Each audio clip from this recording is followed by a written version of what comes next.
somos 18 en la clase, donde hay 11 nacionalidades, mucha gente de fuera, muchas culturas, empiezas a conocer muchas historias que te inspiran al final, ¿no? Porque tú cuentas la tuya, pero también recibes muchas. Algo que es muy importante para mí son los profesores, donde contáis aquí con lo mejorcito que hay y eso me va muy bien porque tengo ya algún plan para futuro, para 2020, por lo tanto poderme apoyar en ellos y que me guíen por un buen camino es básico. Instalaciones brutales, una ciudad gastronómica como pocas, por lo tanto creo que voy a disfrutarlo muchísimo. Es corto porque son 6 meses, pero aprovecharlo al máximo.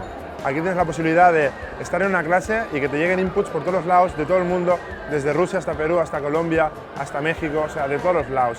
Si hablamos de gastronomía, que la gastronomía creo que es una cosa que es diversa en todos los países, pues al final todo suma, hacemos un equipo muy guay en la clase y lo bonito es eso, pues que tú cuentes tus cosas, ellos te cuenten las suyas y estoy seguro que si estás siempre bien atento te llevas un montón de cosas para casa.